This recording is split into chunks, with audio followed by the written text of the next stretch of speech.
Hello and welcome to the Superposition Guys podcast.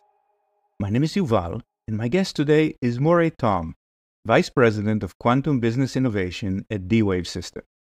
Murray and I discuss D-Wave case studies, why customers move or don't move to production, their future gate-based machine, the applicability of annealers to machine learning, quantum-inspired solutions, and much more. We hope you enjoyed this episode. Hello, Murray. Thanks for joining me today. Hi, Yuval. Great to be here. Great to have you. So who are you and what do you do? My name is Murray Thom. I'm the Vice President of Quantum Business Innovation at D-Wave Systems. So my primary responsibility is to help our customers to build business value or mission value using our quantum computing technology. And I work for D-Wave Systems. I've been with D-Wave for a little over 20 years. I started out in the early days, designing for and building quantum computers, and I've progressed all the way up to software and working directly with customers just to make that process easier and to help provide impact. 20 years, wow. So I gather you like the company, right? Oh yeah, I mean, solving interesting challenges and working with great people and great customers, it's fantastic. One of the questions that often comes up when I speak with analysts is, when will quantum computing be useful? And I think with D-Wave, perhaps you're saying it is useful now. So what's your view on that question? Yeah, absolutely. That's 100% what we'll say is that, we have examples of folks using our quantum computers to support real world applications. And probably they just haven't heard of those examples yet. So for instance, like the Port of Los Angeles, working with Savantex, have been able to make use of our quantum computers to help them move 60% more cargo per day by optimizing the movement of those cranes, those really large cranes they have at ports, the other ones are called rubber-tired gantries, optimizing their movement to sort of pick individual cargo containers and decide what's the sequence that allows them to get the most productivity in that day while optimizing based on the real conditions of which trucks are available to move those cargo containers. And then, another example I really enjoy sharing with folks is the Pattison Food Group, which is manages 11 grocery chains. And one of those chains, Save On Foods, has basically used our technology to help them solve some important grocery optimization challenges, taking them from 25 hours down to 2 minutes. And it's gotten to the point now where they've expanded into a second application. They have been in production since October.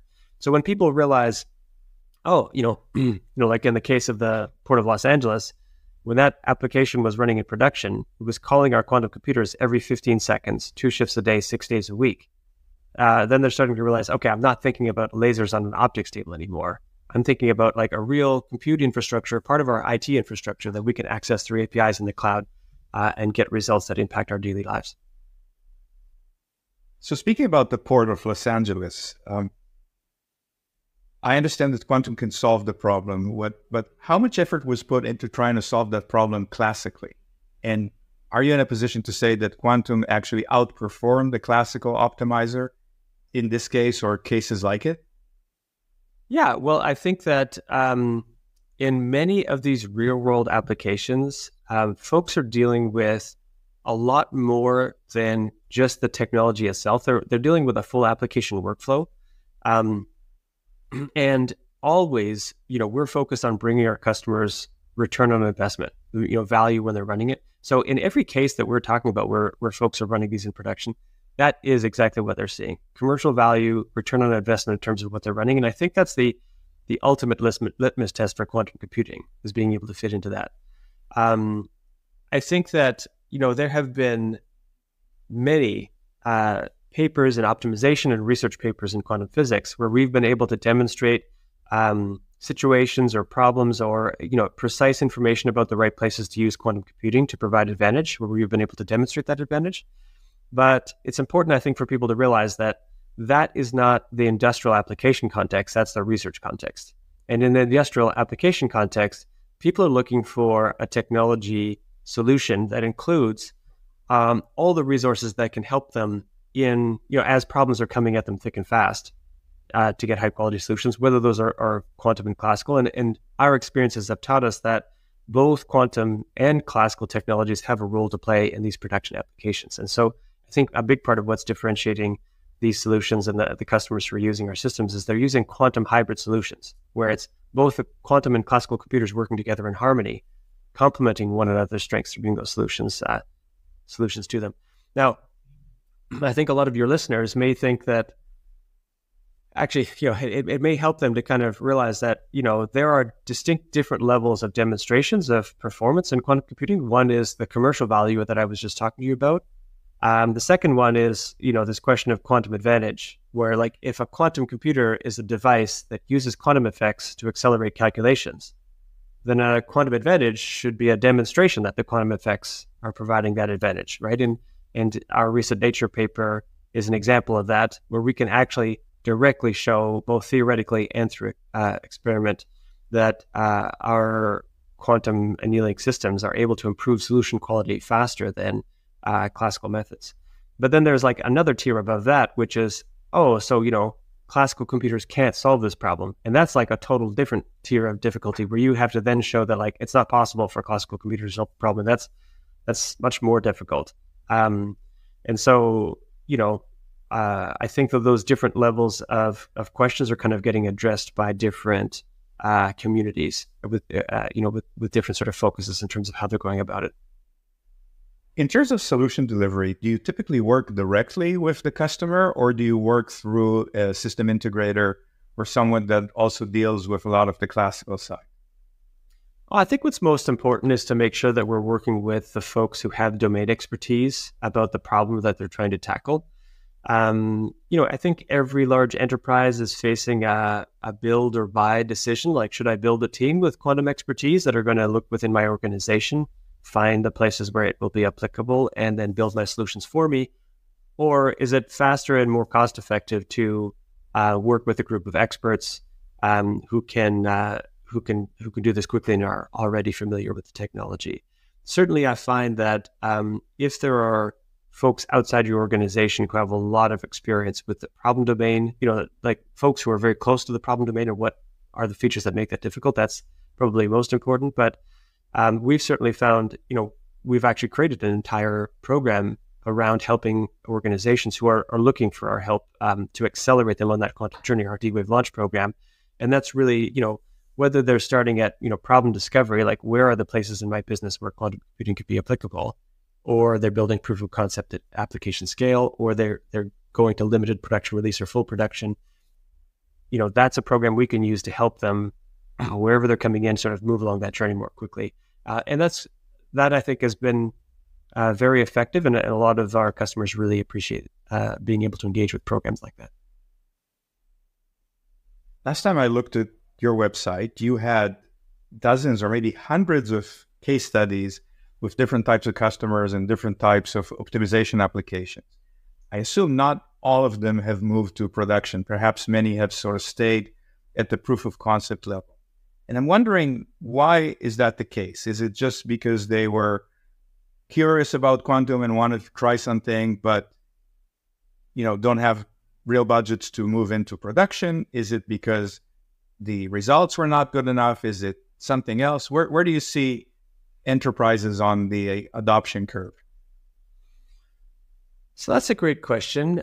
I think that our experience has been that once people understood how to use our quantum computers, they actually found that there were applications for them everywhere. So quantum computers are a lot like classical computers from the perspective that, so for instance, some of your listeners might be surprised to know that however a classical computer is trying to solve a problem, it's always doing the same task underneath, which is addition and multiplication. And you might ask yourself, well, what does addition and multiplication have to do with iPhones and driverless cars?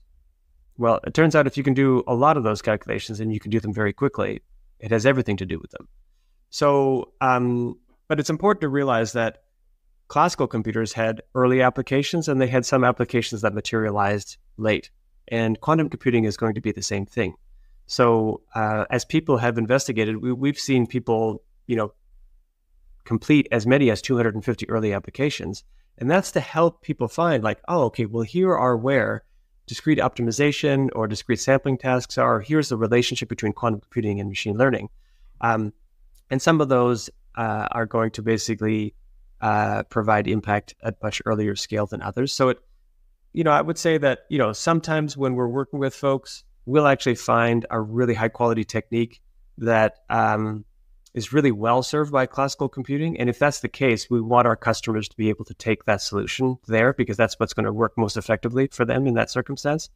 However, if they're working through a problem and it's, everyone who's coming to work with us on a problem is finding it challenging. They're not particularly satisfied with the solutions they have right now. And when we do that and we're able to build a formulation that they're able to run in production, that's always thrilling, I think, for everybody. And many of them are kind of in that life cycle. The process for different organizations progresses at different speeds in terms of how to take some of those early demonstrations and bring them into proof of concepts with their real world data. And they have to navigate those internal change management processes, and we try to help them with that. One of the concerns that customers have about quantum in general is that you can only solve toy problems in most computers, right? If you're running Shor's algorithm, maybe it's 3 times 5. That's sort of the most you can do, and probably not even that. How large of a problem can you solve today on D-Wave? And I think you mentioned the Nature paper a little bit. Maybe that's an example of a very large problem. Yeah, absolutely. Well, I think it's particularly challenging when you think about quantum computing in the most nascent days where we were looking at 4-qubit systems and 16-qubit systems, because a lot of times we're thinking about classical systems which have megabytes of data or gigabytes of data, and a byte itself is 8 bits. So if you have 16 qubits, you've got 2 quantum bytes, really, at a small scale. And so that's really at the domain of doing device level research. For our processors, so our D-Wave's quantum processors are the world's largest programmable systems in existence today. They have 5,000 qubits with 15-way connectivity, and they're available in the cloud right now. They can absolutely support some very challenging problems, and there have been a number of research papers published exploring, what are the types of calculations that these systems can do that classical computers struggle with, and also how big of a margin can that provide? Is that margin growing? I think one of the interesting things is that the future for people to think about with quantum computing is that no quantum computer is ever going to be large enough to fit your entire application problem directly onto it, like in a machine instruction. The only way to use quantum computers in practical applications is going to be in quantum classical hybrid solution solving. So this is something where you can pose a problem with 1 million variables, maybe 100,000 constraints. And a classical computer is going to receive that problem expression. It's going to be quite large. And it's going to start an algorithm which is going to start sweeping across it and doing what classical computers do well, which is running downhill quickly or trying to reduce the size of the problem space that they need to search. But when they start running into some computational walnuts or some areas of the solution space where they're having trouble getting unlocked, they can actually break those pieces out, pass them to our quantum computers, and feed the answers back in. And that's a very productive workflow from the perspective of making it really easy to formulate problems, really easy to bring quantum computing directly into applications immediately. And also, I think very importantly, making sure that quantum computing development itself is shaping itself to serve that workflow best. So actually improving the quantum computers to serve that hybrid context. And that's important because if you look at our trajectory and the technology we're developing relative to other people in the industry, you'll actually see that the pattern of developments of our quantum computers are specifically designed to produce practical benefit more quickly in that hybrid context. So while others in the industry have been trying to optimize for more abstract metrics, they've actually been, in some cases, reducing the interconnectivity of their quantum processors in order to improve themselves relative to those abstract metrics. But what we have found in a hybrid context working on enterprise customers' real problems is that increasing connectivity is extremely important. So while our early generation quantum processors had 6-way interconnectivity, our current generation processors that we've had in the cloud for 2 years now have 15-way interconnectivity, and our next generation systems are moving to 20-way interconnectivity. And then in addition, as you mentioned in that Nature paper we recently published, we were able to demonstrate that we could operate those 5,000 qubit processors coherently So for those of you who don't know, what I mean by quantum coherence, I mean being able to do a calculation where the calculation is not interrupted by any interaction with the outside world. So not even like a single photon interacting with the quantum processor while it's doing its calculation. Most folks in the industry are trying to get 2 qubits to interact with a high gate fidelity because that's what they're trying to sort of isolate their systems from.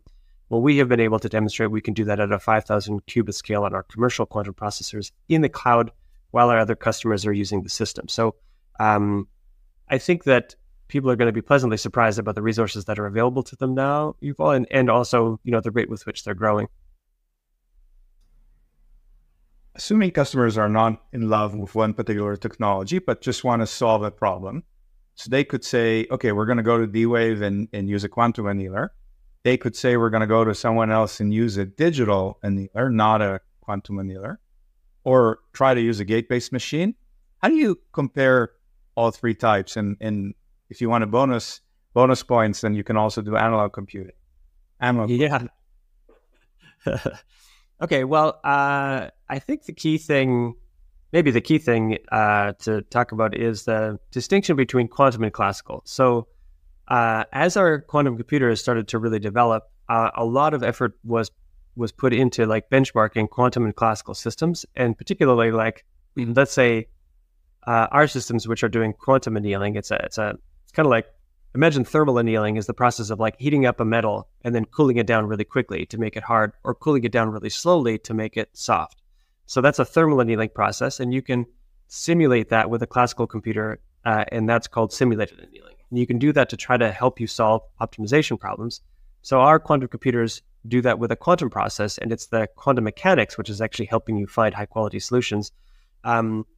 The way we usually talk to our customers about this is that it's not about quantum versus classical. It's very, very clear that classical computers are very good at some problems. So if I pass at a problem of searching a landscape and the landscape has the shape of a bowl, no classical computer is ever going to be beat at solving that problem because it's extremely good at running downhill. But if I pass at a problem which has like much more complex landscapes, we have many papers that have been written now demonstrating that quantum annealers can outperform those quantum computers.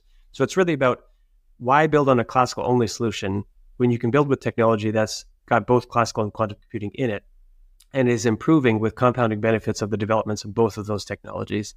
And I think that's a very easy decision for most businesses to make. When it comes to the distinction between, let's say, circuit model or gate model quantum computing and quantum annealing, I think a lot of folks are not particularly concerned about those distinctions. That's what they count on us to do. So that's why D-Wave is building both models, is because we're building both gate model quantum computing and annealing quantum computing because we want to be our customers' providers of their full quantum solution. But the key thing I just try to identify for them is that, once you've decided to build a quantum computer, there are many different models, at least 4 for how to go about doing that. And they affect, how are the quantum effects used as a resource? What kind of skills do your programmers need in terms of like how they're going to be programming that system? And what sort of applications do they target? Where, like with annealing, the quantum mechanical resource is being used to help the computer move between solutions quickly. You don't need to be a quantum physicist to program it. So you can actually be a Python programmer, machine learner, someone in the finance space, a quantitative analyst. Those are all folks who are readily programming our quantum computers right now. And the last thing is that it's really going to be well suited to applications where you have a large number of solutions you need to look through, which is why optimization and scheduling, logistics, transportation, in applications in the life sciences and finances space that are similar are where it's really hitting its stride. If you consider the gate model by comparison, then the quantum mechanical resource is allowing you to store more information in your computer. It's very powerful. It's also quite fragile, right? Because if the quantum state collapses, the information you put there is lost, which is why you need error correction for that gate model. Also, as a programmer, you need to know a lot more about quantum physics. So a lot of the software toolkits and SDKs programming gate model systems are teaching you quantum physics, teaching you about Hamiltonians, complex variable spaces, things like that. And also, we now know that is not going to be useful for optimization applications, things like the transportation logistics and scheduling tasks that I was talking to you about before. That's going to be really in service of applications of like quantum chemistry, simulating electrons and binding in molecules, or fluid flow dynamics, like air flowing over a car, differential equations, those types of tasks. So, they're serving different applications, and that's why we at D-Wave want to build both. But in terms of engaging, I think a lot of folks are going to focus on like, where is the area in my business or in my government mission where I'm not happy with the solutions that I have right now? I want to improve things. And we're really focused on bringing them examples that say, if that's the problem you're trying to solve, here's the set of technologies that will help serve you the best. And then that's how they get exposed to quantum computing is via the application itself rather than the underlying technology. You mentioned that you're working on a gate-based machine, and that was obviously in the news a while ago. How's that going? So just between us, when will we have a D-Wave gate-based machine that we can use? That's a great question, Yuval. So we don't have a published timeline for that, but we do have a published sort of roadmap approach in terms of how we're focusing on the core devices, putting them together in logical elements, and then building up the componentry for a quantum processor in terms of how that logic is going to be managed and sort of made available to customers as a computing tool, let's say, again, rather than just like core devices themselves. And I'll say it's challenging. I mean, there's a reason why we put a lot of focus in quantum annealing is because we want to be able to bring people practical results with quantum computing as quickly as possible.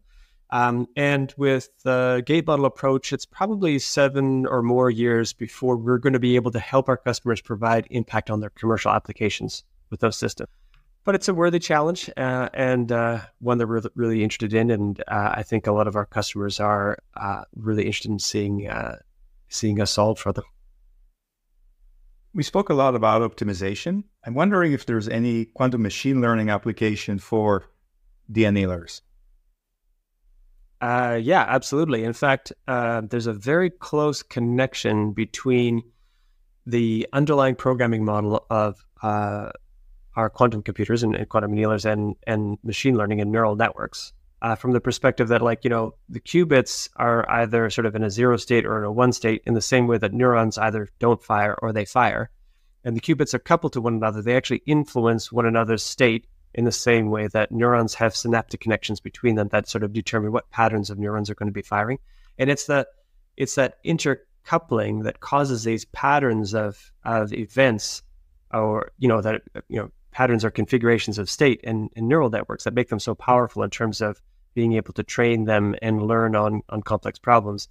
And that's very, very close to the underlying programming model for the quantum processor. Now, most machine learning workflows include optimization tasks along with. So there are, if you think about a spectrum of things that are like very near-term available to things that are like cutting-edge research, then being able to use our quantum processors to do optimization tasks like feature selection as part of a workflow for building a predictive model of machine learning for either a classifier or a recommender system, you can basically use our scikit-learn plugins to start using our hybrid solvers for that feature selection right now.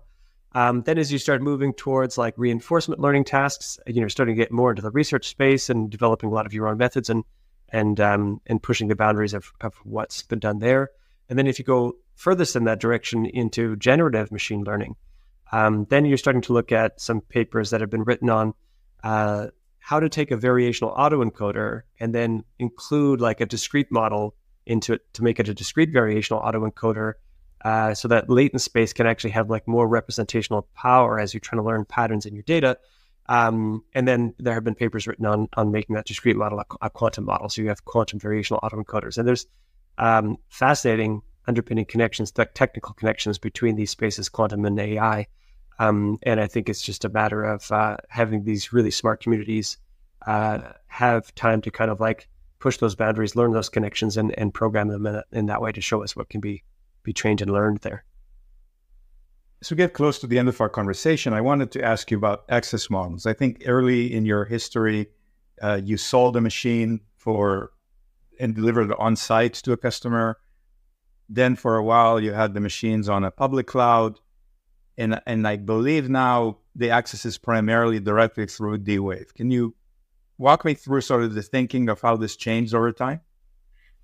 Yeah, for sure. I mean, I think in the really early days, we had customers like Lockheed Martin who were interested in having an on-premise solution. So in the early days, that was the service we provided was, setting up and installing an on-premise system. And we did that for Lockheed, and we did that for Google and NASA. We did that for Los Alamos. But really, the growth in cloud access for compute infrastructure was the best thing to happen to quantum computing, because quantum computing is a situation where you have a problem which is very hard to compute, but it's not particularly large to express the problem or the solution. So if the problem expression is compact, then sending it to a remote resource is actually very effective. Then you've got some like very powerful resource that's searching the solution space for you and finding like the best possible answers, or in this case, combinations of resources. And then the answers themselves are quite compact, so sending them back is very easy to the user. And by building the Leap Quantum Cloud service, we really opened up access to a much larger community. People got started and got engaged really quickly, to the benefit of those commercial applications like the optimizations at the Port of Los Angeles that I was talking about earlier. And so that's really enabling folks to kind of find that their interaction with quantum computing is as simple as any other IT infrastructure they might be using to build applications with, which I think is really important, is taking these complex problems and making them much simpler and much more addressable for our customers. However, we're still seeing interest, I think, for on-premise systems. I mean, we have a system that's continues to be in Los Angeles and Marina del Rey with the Lockheed Martin University of Southern California Information Sciences Institute Quantum Computing Center there. And also at Jülich, Germany, we have a system installed there. So we actually have sort of a global network of quantum computers that people can access that we've been able to install and operate remotely for many years now. And so I think that's going to help a lot of folks get engaged and get started quickly. That's going to sort of broaden out the applicability in the sets of applications we're going to see people using them with.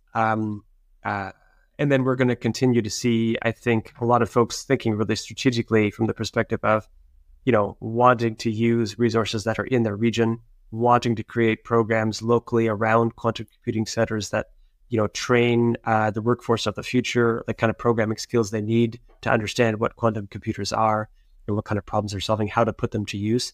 So I think there's going to be a vibrant market, I think, for on-premise systems as well. And last, hypothetical, if you could have dinner with one of the quantum greats, who would that person be, dead or alive? I think for sure that would have to be Richard Feynman. As someone who popularized the idea of quantum computing, and the notion that if we want to be able to simulate these more complex systems, quantum systems, we were just never going to get there with classical computing, and we needed to build, quantum computers in order to be able to address that. And the interesting thing is that when you go back to those early lectures, I can see how Richard Feynman was a very talented theorist, but he had interest in the physical implementations and the actual, objects that were quantum mechanical themselves. And so he kind of knew that this was not going to be a system that was going to be like a million objects that were all connected. Lattice works of spins and other things were kind of the way that he described his imaginings of how these were going to emerge. And that turned out to be exactly the case with our quantum annealers. So I think it would be fascinating to go back and then kind of, reconnect that loop and talk with him about it. But unfortunately, that's not going to be possible. Murray, thank you so much for joining me today. It's my pleasure. Thanks so much, Yuval.